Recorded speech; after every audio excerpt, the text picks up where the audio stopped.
When you become friendly with Dr. Oz, you get to call him Mehmet. So with that said, good morning, Mehmet. How are you, my friend? Good morning. Thanks for having me on. Love the song. Love the intro. And Mariano as a friend, so I admire very much the value of that music. Wow, you actually know the singer from Thompson Twins, so you really do know your stuff, Dr. Oz. That's pretty good. Let me ask you one thing that's out of left field, and if you don't know the answer, that's fine. What the hell is going on with Legionnaire's disease here in New York? You know anything about that, or why so many people are coming down with it? We've got 4 people dead already from that. I have not been tracking it. I know that Secretary Kennedy is all over it. It came up in a brief conversation yesterday with the acting head of the CDC, Jay Bhattacharya. So I know they're aggressively managing it. You know, Legionnaire's is linked to air conditioning and where water is being stored in large buildings. So once the bacteria starts to grow, it can be a problem. But it's not the first time it's happened, and it won't be the last. We just have to aggressively treat it. You know, it's funny. You mentioned you with Bobby talking about this meeting yesterday. And for folks that aren't paying a lot of attention, you know, they watch Low Fox News. They listen to me every day. They think that all you guys do is talk about vaccines or, but when you think about it, or eating or diets, look what you guys are involved with. This Legionnaire's outbreak here. You're involved with fraud. So that department that Bobby Kennedy runs, and now you become such an integral part of that department's success. You guys have a lot on your plate, a lot. Well, it's a $2 trillion plus agency. It's the largest federal agency, and people don't appreciate that because, we spend a lot of money on other things too, but it's twice the size of the Defense Department. So the secretary is in charge of, tons of programs that manage the health of this country, including the FDA, the NIH, which does all the research, the CDC, which helps with infections like Legionnaire's, and the parasite that was causing food poisoning and lettuce. I mean, these are all different parts of it. My area happens to be the insurance of America for our public services, so Medicare and Medicaid and the Obamacare exchanges. So we cover almost 170 million Americans. And that's why just my little part of it is almost $2 trillion by itself, because the money has to go through us in order to get out to the people, pay the hospitals, the clinics, and medications, and all the different factors to get involved. And that's why it ends up becoming political quite a bit, because people, like to get upset about healthcare costs for good reason, because they're upset when they go to a pharmacy and they can't afford their medications. That's a good example where the president said, enough, no mas. We don't want 1/3 of people walking out of pharmacies empty-handed when a doctor prescribes a med and they can't afford to buy it. That's not good health care. So that's why we negotiated the most favored nation drug prices that have now dramatically reduced drug prices in ways that we will save the American people about $600 billion. These are big numbers, hard to process, but that is a remarkable change in just the year and a half we've been in office. But you touched on fraud, which is the topic that I think most Americans right now are so upset about. And most fraud at the federal level is against healthcare, my agency. And the reason for that is because if you can get someone's Medicare beneficiary number, which is like a credit card, it's your official government number for insurance, or you can take advantage of Medicaid, which states often do because, as they often say in New York, just Medicaid it, which means shift the cost over to the federal government from the state government. That way the state doesn't have to worry about it for its budget. And by shifting it over to the federal government, they hope no one will notice. But we noticed. And that's why I've been spending a lot of time in New York, whereas, I practiced for many years at Columbia University, and lived there, raised my kids there. So, I love the area and I respect how much good has come out of it, but we have got to deal with the fraud issue, because ultimately, if New York games the system and then California games the system and then other states start doing the same, you bankrupt the entire system that we have crafted to take care of our most vulnerable. 100%. And I'm glad that you guys kind of employed Nick Shirley. Nick Shirley blew the doors off of Minnesota a couple months ago. And I know he made he ran with you here in New York. So turns out that Nick Shirley turned out to be a really important aspect in uncovering this fraud. So in my office, I have a honey badger. It's just a stuffed honey badger. And Nick saw it and said, "You know what? That was his nickname in high school." And wow. I think he's earned it. Wow. Honey Badger don't care. Honey Badger fights the battles that need to be won. It'll bite the cobra. It'll take on ants. bees, everything. Yeah. But the part about the honey badger is once you bite something, you don't let go of it because people don't want to get caught. There's lots of money here. Let's take Flushing, Queens as a good example. So Nick and I were out there, and we spent some time researching it. Nick does his homework, and Nick bravely will walk into facilities and ask hard questions like who owns the place and how many people you're taking care of in this small little footprint. Because I saw your billing to Medicaid, and the state of New York paid you whatever it is, $10 million last year. That's a lot of people getting care. And, I don't see the ability for you to do that in a small little space. And then, of course, you watch these folks run for the hills because they know they're caught. So I was walking around with him in Flushing, Queens, visiting pharmacies, these what are called social adult daycare centers, which you guys never heard of, but it's the biggest business you've never heard of. They charge just in Queens and Brooklyn $2.1 billion over the past few years to state Medicaid. Now, here's the problem. When the state of New York gets that bill, they don't just sit on it. They tax New Yorkers, part of it, about a third. The rest of it, they charge me. That's at the federal level. And so that means every taxpayer in America is paying $2.1 billion to social adult daycare, which I'm going to explain in a second, in just Queens and Brooklyn. By the way, the entire state of New York is $400 million outside of that area. So it's 5-6 times more than the rest of the state put together just in those two little boroughs. And the crazy thing is, and you're going to say, hold on to this because you're not going to believe this, social adult daycare centers are basically places that seniors go to hang out.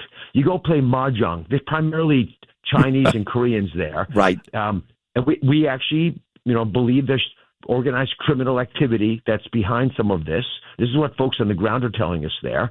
I've gone there with law enforcement. There's a couple times now I've been there. It's remarkable. You understand how they did it. It's a clubhouse den of inequity. They bring seniors in. They've taught the seniors that they can get bribed by, let's say, $1,000 a month just to show up and give them their beneficiary number, give them the ID number. With that number, they begin to charge all kinds of crazy things. They send them electric wheelchairs they don't need, expensive prescription medications they don't want. They order tests they don't ever get. And all this stuff generate these fake bills and that are now charged against the Medicaid system, which, again, I have to pay for most of, and with your tax dollars. And this system gets bigger and bigger and bigger because once you realize how to game the system, which is what we basically allowed America to figure out during COVID, that if you steal from the government, we're not going to come after you. And so foreign actors got involved, foreign criminal entities and foreign governments got involved in these endeavors. And they just run circles around us, which is why we're being so tough on New York. We want them to clean this up. When you say foreign governments, I want to get more specific. Are we talking about China here, especially in Flushing, Queens?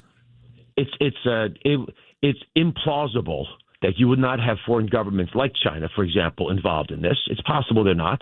It's possible that it's a small part of what they're up to, but they're involved in lots of other disinformation that we know of. And so if nothing else, they're sort of happy that this is happening. But we know that from accusations made by local people in Miami that the Cuban government has been involved in some of the fraud down there. They have twice as many durable medical equipment suppliers that sell those wheelchairs that I just mentioned, that it can be $10,000. Electric wheelchairs, they go up and down, right? They'll move those things really quickly, ship the money overseas as soon as they get the cash from the government, then they flee back to Cuba. So whether the Cuban government's orchestrating it or just aiding and abetting it, who knows? Right. We know the Russians are involved in California and Philadelphia in some of the fraud that we're seeing in those areas. So again, if you're a foreign country and you can use the American healthcare system as a piggy bank, it's almost your job to take advantage of it. And it's our job to stop you from doing it. It's interesting because when we think of our adversaries or enemies on the war front, for example, we think of China, we think of Russia, we think of North Korea, we think of Cuba, who we're going to fix coming up very, very soon, thank God. But all those countries that are providing our enemies with weapons and intelligence and working against us on the war front are the same countries that are robbing us blind right here in the United States. And let's not forget, because you pointed this out Sunday on WABC with John, you talk about Chinese, for example, and they're involved in this. They are, Korea. But they're also involved in some really tawdry stuff like human sex trafficking. These are the same people that are doing that. Is that not right? You're right, and I've heard that from law enforcement, people that I trust, saying that the mecca of human trafficking in certainly the Northeast is in Queens, and you can go to Flushing and see what I'm talking about. I'll tell you a true story of what happened when I went to Flushing for the very first time, and this is more than 6 months ago.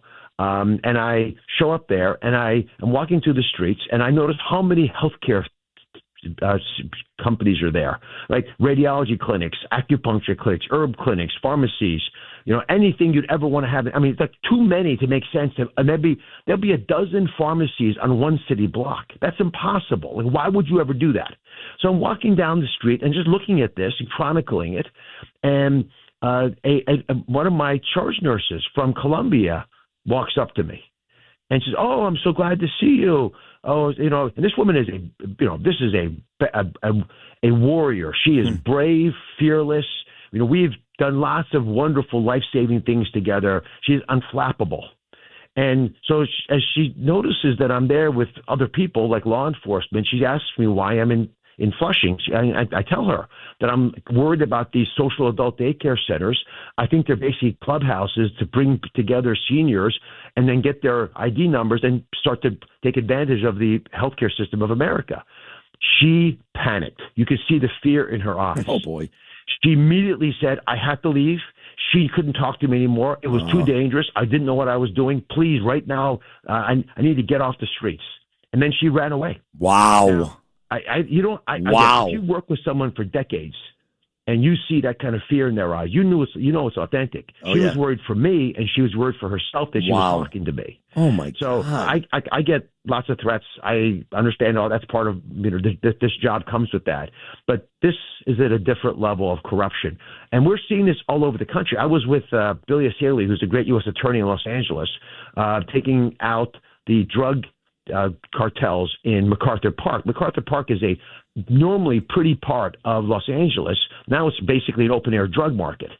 And when you go there, you see the different cartels writing their logos on the buildings. They've taken over parts of the city. They own those parts of the city. Yeah. We discovered 20 kilos of fentanyl from the Sinaloa cartel that we confiscated. 20 kilos of fentanyl. You can kill 200,000 Americans with that. These are massive businesses. And again, where's that fentanyl coming from? It's coming from China through Mexico in this case. Yep. So it's not a bunch of small-town operators. The message, to take away from today's discussion, is that these are not a bunch of little lowlifes doing it. This is weaponized, sophisticated, multinational criminal syndicates that are involved in an effort to defraud this country.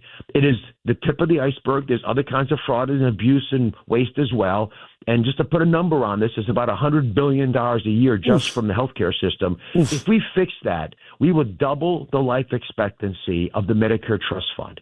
Restated, if you're working your tail off right now and you're worried Medicare will not be there for you when you're ready to retire at 65, this beautiful golden program we have is a parachute to catch you and gently lower you down when you stop working at the end of years of effort. If you're worried it's not going to be there for you, we take out fraud, it'll be there for you and your kids. Big deal. I'm actually hosting an event tonight at a bar on the Upper East Side in New York with a guy named Joseph Hernandez. He mentioned you on this show yesterday. He's running for the New York State Comptroller job. And he said to me, Sid, Dr. Oz, all these wonderful people exposing all this fraud here in New York. He goes, it's my job to put the people who are doing this in jail. Where are the repercussions? Now, the problem becomes if these are foreign syndicates, which they are, like you're stating, a little more difficult for a state comptroller to put these people in jail. But even at the state level, they're aware, Dr. Oz, of the criminal activity, and they want to do something about it. There's lots they can do about it. And one of the realities is these folks will run to the place that's not looking for them. If you do not go after them, not only will they burrow more deeply into the ecosystem, but they will corrupt every part of the way that you run your government. They'll own everything. That's what happens in third world nations.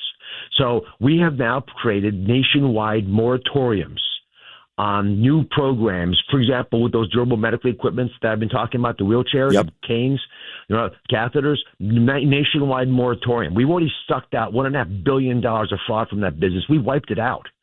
We went after skin substitutes. Took $15 billion of expenses just from that industry that we believe was disingenuously selling stuff through doctors into the system. So if you stop the corruption, they're rats. They will leave. They'll go try to defraud us somewhere else. They'll go defraud banks or schools or SNAP, but they're going to leave healthcare alone. And that's important because when you steal money from our most vulnerable citizens who are really in trouble and need to care for chemo or rehab or whatever, and you steal their money, you take away their services, you don't just take away their money, you take their health away, you take their lives away. Terrible. So the stakes are much higher. And plus, as I mentioned, the money is in healthcare. You get them out of healthcare, the stakes are smaller. The criminals will still steal, but take a zero off the end of what they can get away with. Terrible. Last one for you. You revealed yesterday, Dr. Oz, that the healthy retirement habit that could make America $1 trillion richer includes meaningful relationships, restorative routines, screen-free evenings, may help reduce stress. All these things you think can help America not only get well, but get wealthy. Isn't that true?